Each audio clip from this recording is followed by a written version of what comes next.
Beberapa tahun terakhir kita semua cukup tertarik sama satu produk baru namanya mobil listrik.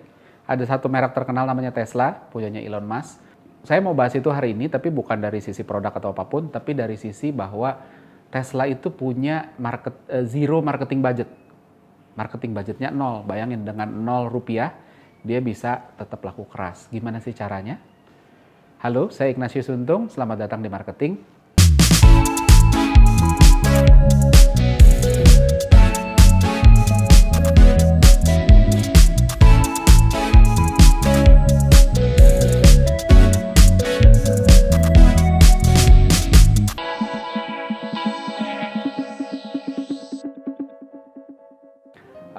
Jadi kita lihat ya, mulai banyak kalau teman-teman browsing secara online akan nemuin artikel-artikel tentang Tesla Zero Marketing Budget. Saya pun juga mau ikut bahas itu gitu ya, dengan perspektif yang berbeda, perspektif behavioral science. Nah, tapi menarik memang Tesla ini nggak ngeluarin uang katanya. Ya mungkin nggak sama sekali nggak juga gitu. Masih ada ya, bikin website kan juga pakai uang gitu. Tapi relatively hampir nol lah ya.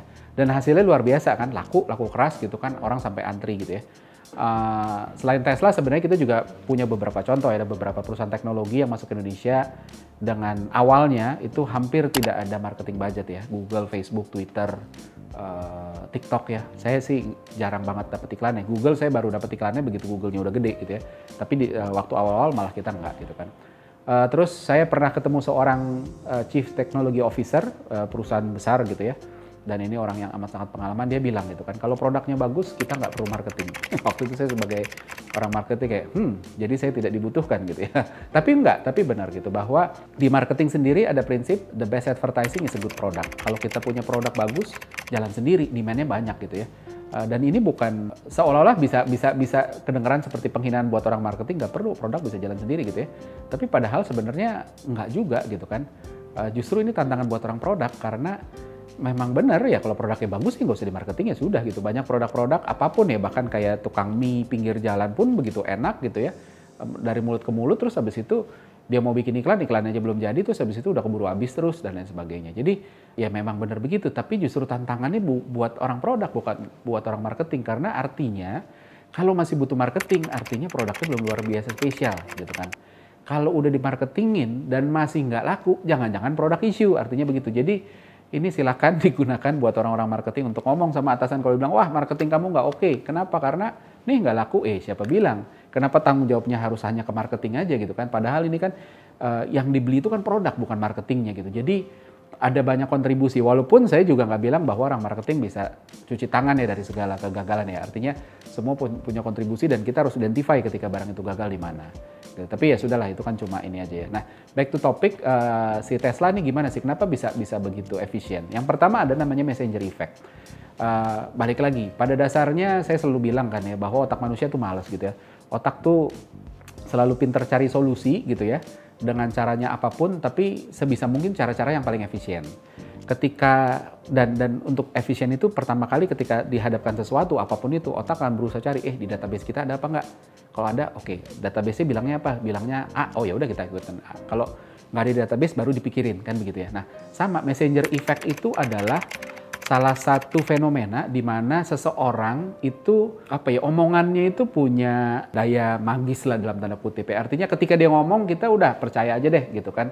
Kenapa begitu? Sebenarnya karena si orang yang ngomong itu sudah tersimpan database di otak kita bahwa kalau dia ngomong tuh bagus, pencapaian dia tuh bagus, reputasi dia bagus, sehingga kalau dia ngomong ya udahlah kita merem lah gitu kan. Jadi ini shortcut gitu kan. Ini shortcut yang digunakan oleh otak kita untuk nggak usah repot-repot mikirin dia bagus apa enggak ya dan lain sebagainya, nggak perlu gitu. Tapi ya udah lihat aja di database. Makanya trust itu penting dan that's why makanya brand harus bangun trust, karena begitu brand udah gede, contoh ya Apple keluarin apa aja juga dibeli orang gitu kan, karena ya udah Apple itu udah punya messenger effect gitu kan. Nah ketika itu sudah sebegitu dipercayanya, bukan cuma sekedar dipercaya, tapi bahkan nantinya bisa punya halo effect. Halo effect itu ngelebar bahkan sampai dia jago dalam satu hal, terus habis itu seolah-olah kita percaya bahwa dia juga ahli dalam hal-hal lain, padahal nggak ada hubungannya gitu kan. Atau bahkan sampai placebo effect. Placebo effect itu bahkan omongan dia, kalau misalnya dia dorong produk yang direkomendasi ya, terus produk yang direkomendasi ini kalau kita udah pakai, wah kita langsung, wah iya emang bener ya. Padahal kita belum ngerasain, tapi kita mensugesti bahwa wah ini emang bagus gitu ya. Itu placebo effect. Nah, dalam kasus Tesla, Elon Musk punya messenger effect yang luar biasa, sehingga si Elon ini adalah iklan yang hidup dan berjalan untuk Tesla. Gitu. Kenapa bisa begitu ya? Balik lagi, Elon itu punya konsistensi sama omongannya, dia walk the talk, dia terkenal konsisten sama apa yang dia ini terkenal pekerja keras, terus habis itu perfeksionis dan lain sebagainya. Nah, kalau kita lihat hasilnya apa sih? Hasilnya kita lihat sahamnya Tesla ya. Per hari ini rasio price to earning rasio dari saham Tesla itu 179 kali. Artinya harganya 179 kali dari earningnya, kurang lebih kayak gitu. Apple sama Google aja cuma 20-an kali. Facebook itu cuma 15 kalian. Jadi memang secara logik, orang mau bayar mahal atas sesuatu yang dipercaya sebagai potensi. Dan itu salah satunya didatangkan ya karena sosok Elon Musk juga gitu kan. Jadi nggak bisa di ini. Terus kita juga lihat tweetnya Elon Musk ya. Soal kripto, begitu dia ngomong soal kripto tiba-tiba naik gitu kan. Begitu dia jual tiba-tiba turun. Jadi influence-nya luar biasa kuat dan itu menunjukkan kekuatan dari messenger effect ini sendiri. Dan messenger effect ini juga banyak dipakai oleh banyak selebriti, banyak yang bikin makeup artis, makeup lines gitu ya, brand makeup, brand fashion gitu kan, bikin restoran dan sebagainya. Dan restoran, padahal artis sama restoran kan dua hal berbeda. Artis itu ya jago acting di depan kamera, restoran itu soal masak. Nah tapi ini contoh halo effect gitu ya. Itu dua hal yang berbeda, tapi orang berpikir kalau dia jago di sana, kayaknya bisa jago di sini juga. Nah itu tadi. Terus habis itu ya kita nggak bisa tutup mata bahwa si Tesla ini juga memanfaatkan teknologi digital website itu dengan luar biasa. Jadi semua informasi bisa didapatkan di website, pemesanannya pun begitu, komplain lewat Twitter. Jadi semua dilakukan dengan amat sangat luar biasa baik gitu ya. Nah, lalu poin selanjutnya ya. Jadi Tesla juga punya running bisnis dengan sebuah cause gitu ya, dengan sebuah goal yang otentik gitu ya.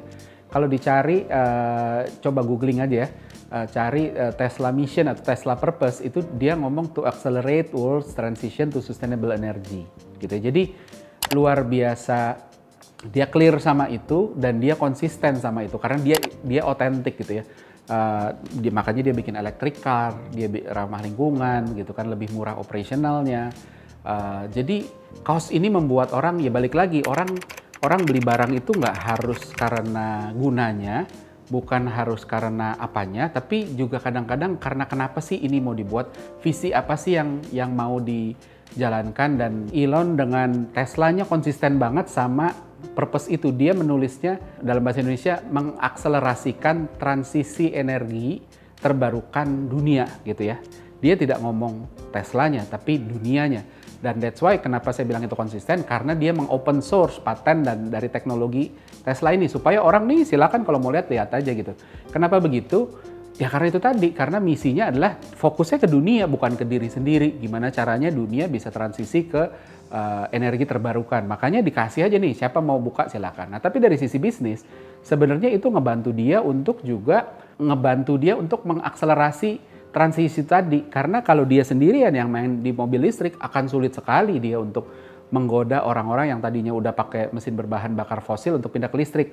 Dengan dibuka, banyak merek akan mulai masuk, ya udah kalau kita bikin juga deh kayak gitu ya, coba dipelajarin, begitu bikin terus habis itu ikutan ini dan rame-rame membuka pasar, jadi mengeduket pasar. Dan itu cuma bisa dilakukan ketika dia otentik, dan maka dari itu dia juga transparan karena memang dia fokus sama konsumen gitu kan. Transparannya dalam bentuk apa? Kayak beberapa waktu lalu ya, 1 atau 2 tahun lalu, Tesla punya masalah di produksinya sehingga dia terlambat mengirim gitu ya. Pemesanannya tuh terlambat dipenuhi gitu ya.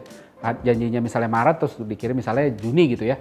Nah itu dia transparan, dia ketimbang dia cari-cari alasan segala macam, dia melakukan apa yang disebut pratfall effect gitu. Pratfall effect itu adalah fenomena di mana ketika orang salah, terus habis itu kita ngaku salah apa adanya, itu kita malah dipercaya, jadi trust gitu. Dia melakukan itu, dia nggak berkelit macam-macam cari alasan, ya udah ngaku aja, sorry ya ini terlambat kayak gini, sehingga saya sih nggak rekomen kamu order ini sekarang karena akan jadi telat. Nah tapi orang malah jadi lebih percaya dari sana gitu kan. Nah itu penting banget. Nah selanjutnya Tesla dengan karakter produknya, mobil listrik, desainnya segala macam itu punya unsur novelty gitu ya, dan manusia tuh suka novelty itu kebaruan ya. Orang suka kebaruan karena ketika ada hal yang baru, hormon dopamin keluar. Dopamin itu kan hormon untuk tentang ekspektasi, apa sih yang bisa saya dapat gitu ya.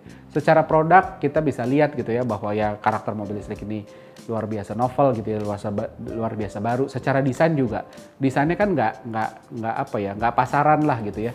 Emang desainnya juga desain yang memang wah ini baru banget gitu rasanya. Experience-nya juga sama, kita bisa nyetir tanpa supir gitu kan, buka pintunya ada yang seri tertentu bukanya ke atas gitu ya, bukan ke samping gitu kan kayak mobil pada umumnya gitu kan.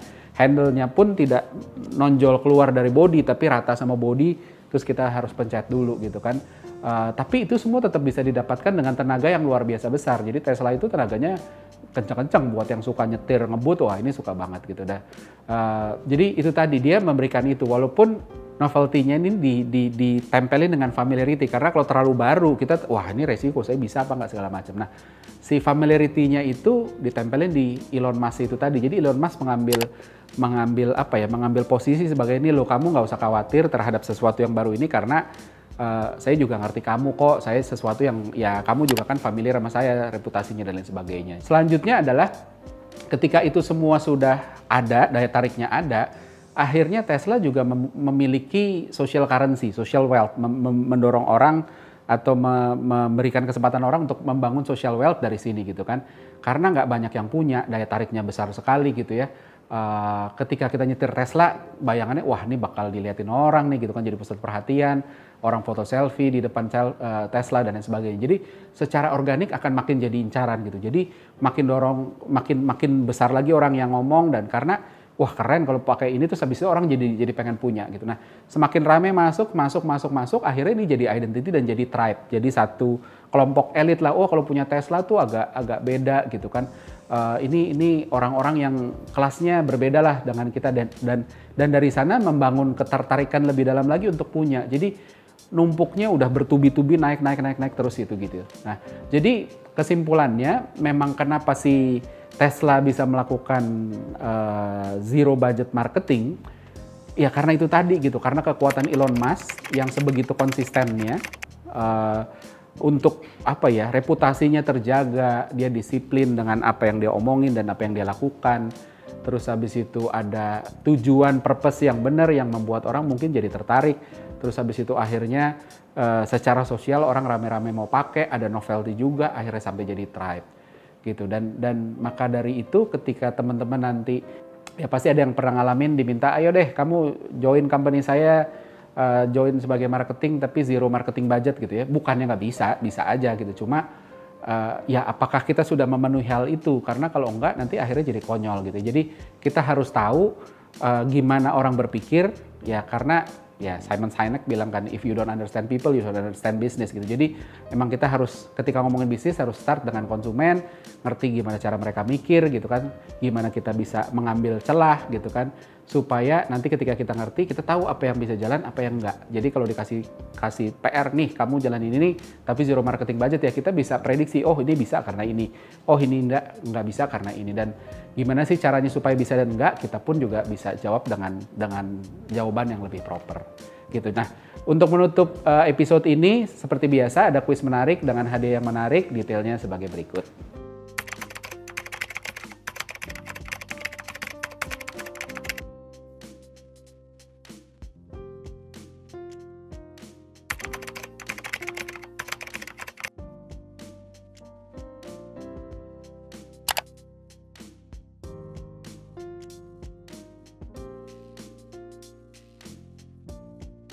Nah, pemenang dan jawaban kuis episode ini akan ditayangkan di episode selanjutnya. Jadi jangan pernah kelewatan episode-episode marketing yang selalu pasti akan lebih seru lagi. Saya Ignatius Untung, pamit undur diri.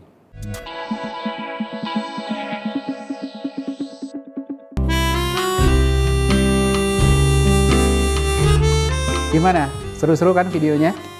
Kalau suka, jangan lupa komen dan like ya. Masih banyak juga nih video-video yang keren-keren lainnya, gitu kan? Dan jangan lupa subscribe juga Marketer TV di sini nih.